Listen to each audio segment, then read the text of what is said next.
It was one of those quiet evenings that felt like a reward after a long week. The house was still, the kids were with their grandparents, and for once, I thought Whitney and I might have some time to ourselves. I was in the kitchen, pouring myself a whiskey, savoring the moment. As I reached for the ice, the front door creaked open. I glanced at the clock. It was late for visitors. The creak was followed by the unmistakable sound of Nathan's heavy boots clunking on the hardwood floor. I turned around to see him walking in with that cocky grin he always wore, the one that said he knew something you didn't. "Nathan," I called out, a bit surprised but pleased to see him. "What brings you here at this hour?" He didn't answer right away, just leaned against the counter with a smug expression. "Just thought I'd drop by," he said, his tone casual but with an edge I couldn't quite place. I studied him for a moment, trying to read his face. Something was off, but I couldn't put my finger on it. "You want a drink?" I offered, gesturing to the bottle in my hand. Nathan shook his head, waving off the offer. "Nah, I'm not here for that," he replied, his voice suddenly hardening. There was something unsettling in his eyes, a coldness I hadn't seen before. I set the bottle down, my smile fading. "What do you mean?" Nathan took a step closer, his demeanor shifting from casual to menacing in a heartbeat. His voice dropped to a low growl. "I came here for spend a wild night with your wife," he said, his words hanging in the air like a bad smell. "She promised me and said she'd satisfy me all night long." For a moment, I was too shocked to respond. My brain struggled to process what he had just said. "What the fuck are you talking about?" I finally managed, my voice rising with anger and confusion. He didn't flinch, didn't even blink. "You heard me right. She's mine tonight, and there's nothing you can do about it." Before I could respond, I heard the soft sound of footsteps on the stairs. I turned, my heart pounding in my chest. There was Whitney, coming down slowly, dressed in something that turned my blood cold. A slinky red lingerie set that I had never seen before, something completely out of character for the woman I thought I knew. Her eyes locked onto mine, but there was no warmth, no recognition, just cold, calculated malice.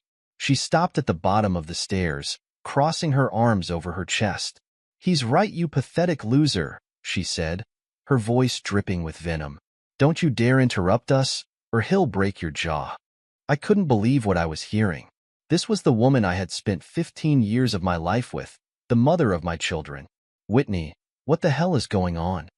I asked, desperation creeping into my voice. She didn't answer right away, just stared at me with that same icy expression.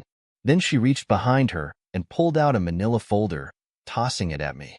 It hit the floor with a dull thud, and the papers inside spilled out. "By the way," she said, her tone casual, almost as if she were discussing the weather, "I've been lying to you for years. I only stayed because of your money. And guess what? Your kids aren't even yours. They're Nathan's. You've been raising your own nephews, you fucking idiot." I stared at the papers on the floor, my vision blurring as the words on the DNA report swam before my eyes. It felt like the ground had been ripped out from under me. I couldn't move, couldn't think.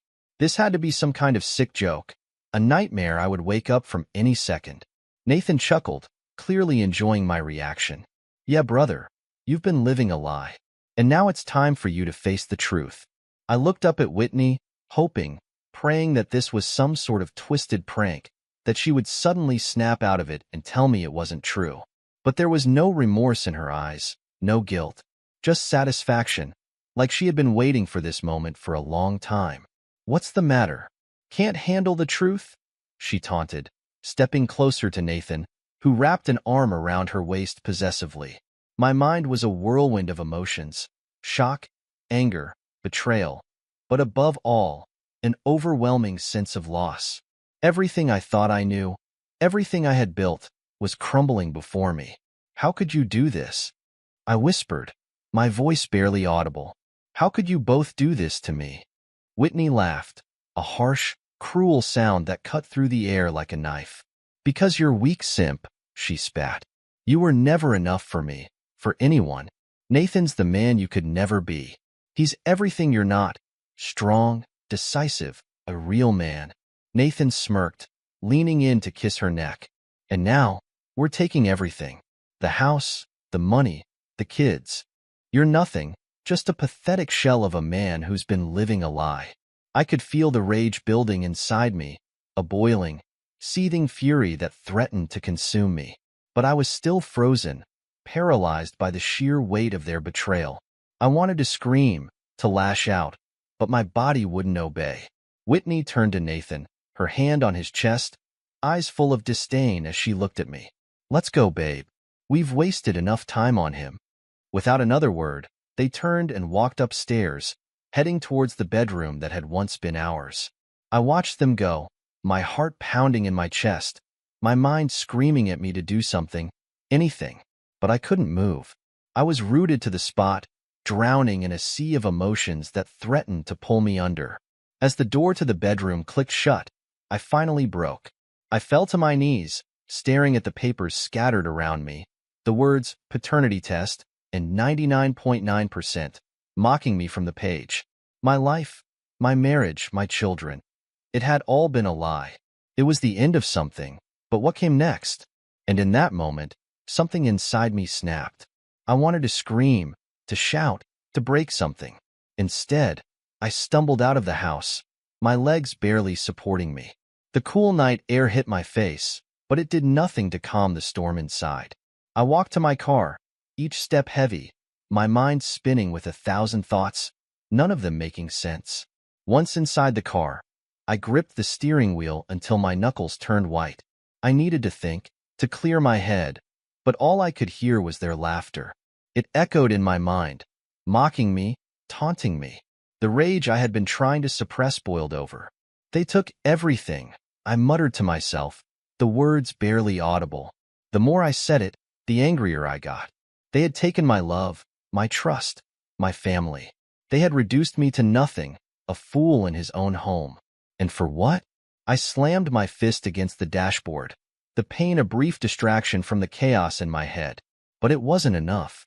The anger was too strong, too consuming. It clawed at me, demanding action, demanding revenge. 15 years, I whispered, my voice shaking. 15 fucking years. I had given them everything, my love, my time, my life.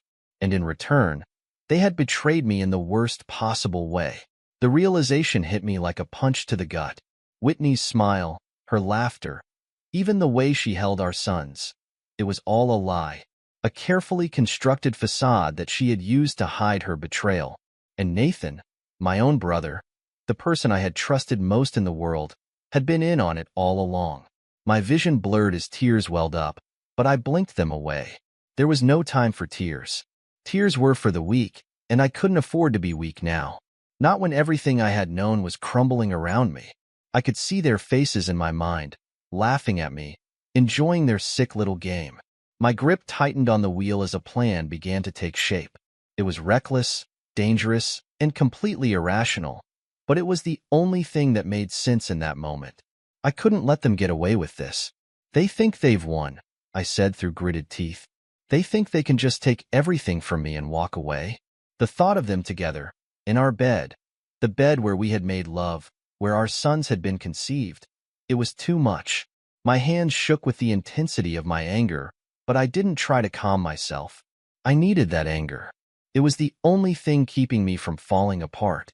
I sat there for what felt like hours, going over every detail, every moment that had led to this point.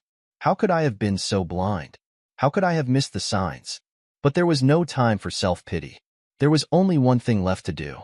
I took a deep breath, my decision made. I couldn't just walk away. Not after what they had done. They needed to pay. They needed to suffer the way I was suffering. And I was the only one who could make that happen.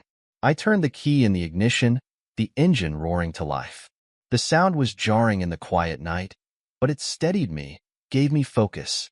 I knew what I had to do, and I knew there was no turning back. As I pulled out of the driveway, I cast one last look at the house. The house that had been my home, my sanctuary. It was no longer any of those things. Now, it was just a place where lies had thrived, where betrayal had festered, a place where everything had been taken from me. "They don't get to win," I muttered, my voice hard and cold. I drove back, my mind fixed on one thought, revenge. They had underestimated me, thought I was too weak, too soft to do anything about their betrayal. They were wrong. By the time I was done, they would know exactly who they had messed with, and they would regret it. Time seemed to slow as I sat in the car, each tick of the clock echoing in the quiet night. My mind was razor-sharp, focused on the task ahead. I had replayed the plan over and over, each step meticulously mapped out. There could be no mistakes, no hesitation. When the moment felt right, I opened the car door quietly and stepped out. The night was still, almost unnaturally so, as if the world itself was holding its breath. I moved silently toward the house, each step measured, deliberate. The sounds of laughter and muffled voices seeped through the walls, cutting through the silence like a blade. I clenched my jaw, forcing myself to stay calm, to focus on the task at hand. The front door was still unlocked. They hadn't bothered to secure it, too caught up in their own twisted pleasure to think that I might return. I slipped inside, the cool air of the house brushing against my skin as I moved through the darkened hallway. The sounds grew louder as I approached the stairs, but I pushed them to the back of my mind. I couldn't afford to let emotion take over now. My destination was the garage. It was where I kept my tools, the ones I used for fixing things around the house. Tonight, they would serve a different purpose. The garage door creaked softly as I opened it, but I didn't pause. My hands knew exactly where to go, my fingers finding the heavy wrench and the hammer without effort. I selected them with an unsettling calmness, as if I were merely preparing for another household task. I stood there for a moment, gripping the cold metal in my hands, feeling the weight of what I was about to do. There was no turning back now. I was past the point of no return. With the tools in hand, I retraced my steps back to the stairs. Their laughter echoed down, filling me with a cold, calculated rage. I began to ascend, each step bringing me closer to the bedroom, closer to them. As I reached the top of the stairs, I paused outside the door. It was slightly ajar, just enough for me to see inside. The sight of them, tangled together in what used to be my bed, nearly made me lose control.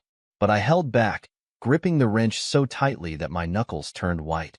They hadn't noticed me, too lost in their own world to realize what was coming. I pushed the door open slowly, silently, until I was standing in the doorway, watching them. My heart pounded in my chest, a relentless drumbeat that matched the growing intensity of my anger.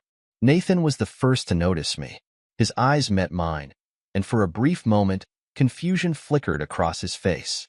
Then he saw the wrench, and confusion turned to alarm. "What the hell are you doing?" he demanded, pushing himself up on one elbow. His voice was sharp, edged with a panic that only fueled my resolve. Whitney followed his gaze, her eyes widening as they landed on the tool in my hand. "Wait," she began, her voice trembling with fear, but I didn't let her finish. The words didn't matter anymore. Explanations, excuses, they were all meaningless. All that mattered was what had to be done. I stepped forward, closing the distance between us in a few strides. Nathan tried to scramble out of bed, his hands reaching out as if to ward me off, but it was too late. With every ounce of strength I had, I brought the wrench down on his head. The impact was sickening, the sound of metal against bone echoing through the room. Blood sprayed across the bed, splattering the walls, but I didn't stop. Nathan's body convulsed as the first blow landed, but the second one sent him sprawling across the bed, his limbs twitching uncontrollably. His eyes rolled back, his mouth open in a silent scream as his life slipped away. Whitney screamed, a high-pitched wail that cut through the air like a knife. She pushed herself away from Nathan's lifeless body, her hands clutching the sheets as she tried to back away. "Please," she begged, tears streaming down her face. "Please, don't." But I had already turned to her, my eyes locked on hers, filled with a cold, unyielding rage. Her betrayal cut deeper than any wound, and no amount of pleading could erase the years of lies, the pain, the humiliation. I raised the wrench again, but she was quicker than Nathan, throwing herself off the bed in a desperate attempt to escape. She stumbled, her feet tangled in the sheets, and she fell to the floor with a thud. I stepped over Nathan's body, moving around the bed to where she lay. She was sobbing, trying to crawl away, but her strength was fading fast. "Please, I'm sorry," she cried, her voice breaking as she looked up at me with wide, terrified eyes. "We didn't mean for it to happen like this. We were going to tell you, I swear." The words only fueled the fire inside me. How many times had she lied? How many times had she looked me in the eyes and told me she loved me, knowing all the while that it was a lie? The wrench felt heavy in my hand, but it was a weight I was willing to bear. I brought it down with the same force, striking her across the temple. Her head snapped to the side, her body crumpling under the blow. She moaned softly, blood trickling from the wound, but she didn't try to move again.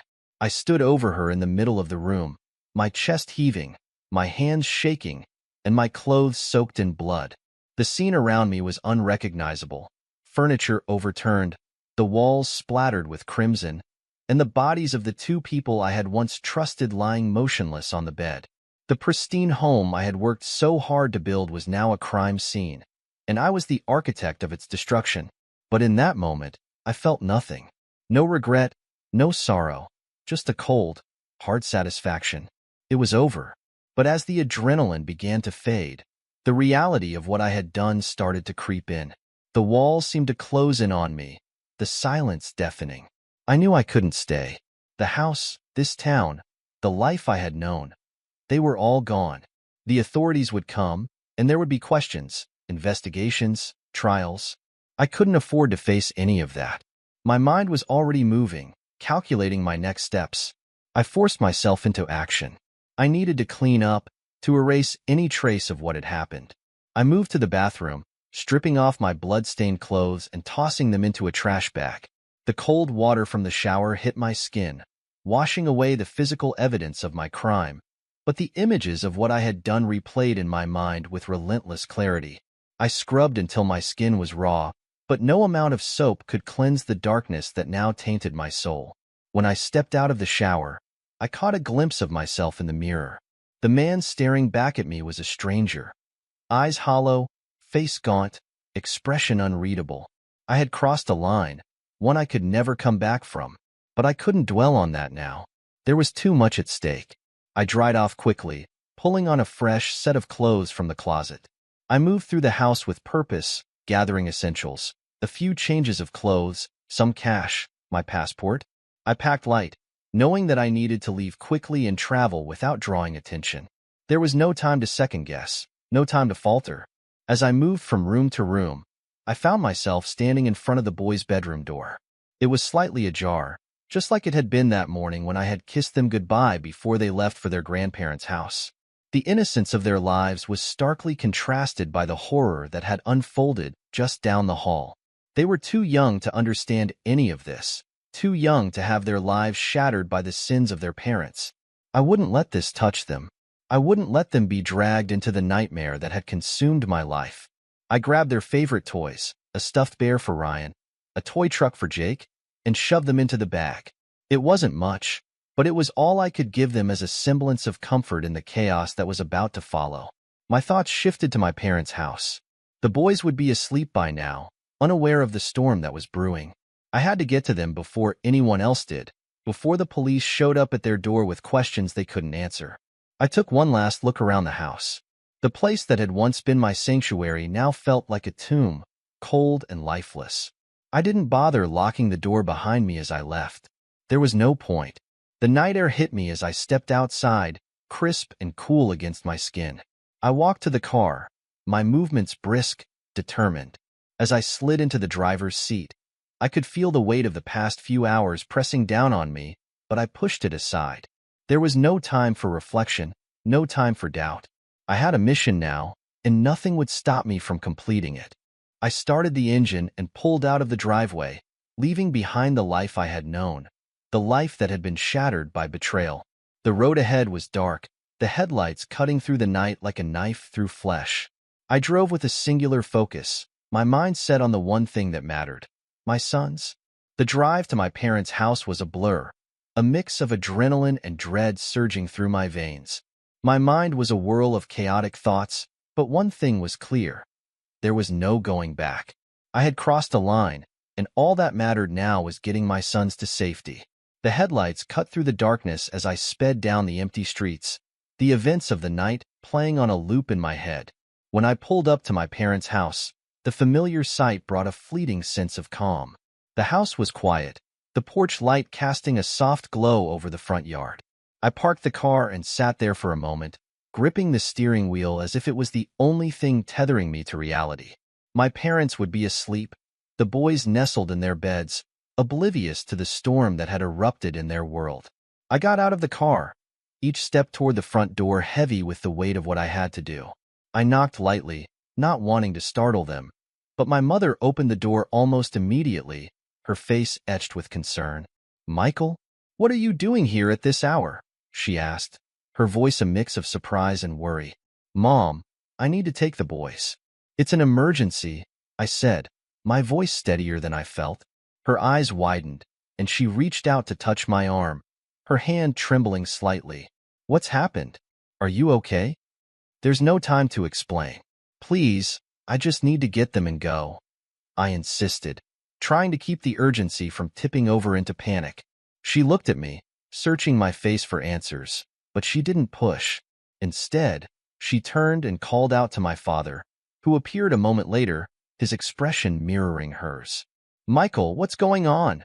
he asked, his voice thick with sleep and confusion. "I'll explain everything later, I promise. But right now, I need to get Ryan and Jake out of here." "We have to leave," I repeated, the words coming out in a rush. My father exchanged a worried glance with my mother, but he nodded. "All right, let's get the boys." They led me upstairs to the room where Ryan and Jake were sleeping. The sight of them, peaceful and unaware, made my heart twist. I crouched by their beds, gently shaking them awake. "Hey, guys, we're going on a little trip," I whispered, trying to keep my voice light, though my heart was pounding in my chest. Ryan, the older of the two, rubbed his eyes and looked at me, confused. "Daddy? What's going on?" "We just need to go somewhere, buddy. It's a bit of an adventure," I said, forcing a smile. "Let's get you dressed." Jake stirred and sat up, yawning and looking around sleepily. "Can I bring my truck?" he mumbled. "Of course," I said, ruffling his hair. "Grab your truck, and let's get going." My parents helped gather their things. Coats, shoes, a couple of toys, and soon we were heading back downstairs. The boys were still groggy, clutching their favorite stuffed animals as we made our way to the front door. "Michael, are you sure you're all right?" my mother asked again, her voice trembling with worry. "You're scaring me." "I'm fine, Mom. I just need to keep them safe," I said, avoiding her eyes as I ushered the boys outside. "Safe from what?" my father pressed, his tone more urgent. I paused, turning to face them, knowing I owed them some explanation but not sure how much to reveal. "I've done something I can't undo. We can't stay here. I'll call you when I can. But for now, please, just trust me." The words hung in the air, and I could see the fear and confusion in their eyes. They didn't understand, but they nodded. My mother pulled me into a quick, tight hug before letting go, her eyes wet with unshed tears. "Take care of yourself, Michael. And those boys," she said, her voice barely above a whisper. "I will," I promised, though the weight of my actions made the words feel hollow. I hurried the boys into the car, buckling them into their seats. As I got into the driver's seat, I glanced back at the house one last time. The home I grew up in, the place that had always felt safe, now felt like another life, slipping away with each passing second. I started the engine, and as the car pulled away, I could see my parents standing in the doorway, watching us go. My mother's hand was pressed to her mouth, my father's arm around her shoulders, their figures shrinking in the rearview mirror until they disappeared entirely. As we drove through the darkened streets, the weight of what I was leaving behind settled heavily on my chest. The boys were quiet in the back seat, their eyes closing as sleep overtook them once more. But there would be no rest for me, no reprieve from the storm I had unleashed. I had no idea where we were going, no clear destination in mind, but one thing was certain. We were running, and we couldn't look back. Canada greeted us with a crisp, unfamiliar chill in the air, a stark contrast to the turmoil we had left behind. As I drove into the small town that was to be our new home, The towering pines and snow-covered rooftops offered a sense of peace I hadn't felt in a long time. The boys, Ryan and Jake, were wide-eyed, taking in the new sights with curiosity and wonder. They were too young to fully understand the gravity of our situation, and for that, I was grateful. Their innocence was the one thing I was determined to preserve. We found a small house on the edge of town, its faded blue paint and creaking porch welcoming in its own way. It wasn't much, but it was enough. The local real estate agent hadn't asked many questions, and I hadn't volunteered any information. A few forged documents and a quick cash transaction had secured the place. It was remote, far from prying eyes, just what we needed to disappear. The first few weeks were the hardest. Every time I stepped outside, I half expected someone to recognize me, to call out my name. But of course, no one did. We were just another family trying to start over, and in this sleepy town, people respected privacy. They were friendly enough. Nods of acknowledgement when we passed on the street, polite greetings at the grocery store, but they didn't pry. It was a relief. Ryan and Jake adapted quickly to their new surroundings. The small-town school welcomed them with open arms, and soon they were coming home with stories of new friends and adventures. Their laughter filled the house, a stark contrast to the oppressive silence that had settled over our lives after that night. I watched them closely, searching for any signs of the trauma they had been through, but they seemed to bounce back with a resilience that amazed me. Children are stronger than we give them credit for. I threw myself into the role of being their father, more determined than ever to make up for the upheaval I had caused in their lives. I lied them about their mom. I made their breakfasts each morning, walked them to school, and helped them with their homework in the evenings. I became a fixture at their soccer games, cheering them on from the sidelines, pretending that everything was normal. It was a routine that grounded me, gave me purpose. The town, with its quaint shops and friendly residents, began to feel like home. I found work under the table doing odd jobs, fixing roofs, repairing fences, whatever needed to be done. The pay was modest, but it was enough to get by. More importantly, it kept me busy, kept my mind from drifting back to the dark places it liked to go. The physical labor was a welcome distraction, and the townspeople appreciated a reliable handyman who asked for nothing more than his pay. As the seasons changed, so did we. The boys grew taller, their faces losing the softness of childhood as they entered their teenage years.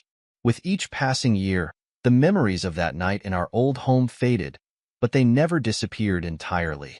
They lingered at the edges of my consciousness, surfacing in quiet moments when the weight of what I had done pressed down on me. I didn't speak of it, not even to myself. It was a secret I would carry to my grave, a burden that had become a part of me. Yet, despite the darkness that lingered in my past, there was a lightness in our new life. Ryan and Jake were thriving, and for that, I was grateful. I watched them grow into young men, their lives full of promise and potential. They didn't know the whole truth about what had brought us to this place, and I prayed they never would. All they needed to know was that I loved them, that I would do anything to protect them. One evening, as we sat around the dinner table, Jake looked up from his plate, his eyes bright with the excitement of youth. "Dad, do you think we'll ever go back to where we used to live?" The question caught me off guard, but I kept my voice steady. "I don't think so, Jake. We're happy here, aren't we?" Ryan nodded, a thoughtful look on his face. "Yeah, I like it here. It's peaceful." "Me too," I agreed, forcing a smile. "This is home now." And it was. In this quiet town, I had found a way to start over, to build a new life out of the ashes of the old one. The past was still there, a shadow that followed me, but it no longer controlled me. I had learned to live with it, to let it shape me without defining me. But I knew one thing for certain. I would never again underestimate the pain of betrayal, nor would I allow it to destroy us. We had endured the storm and emerged stronger, and that was something no one could ever take away from us.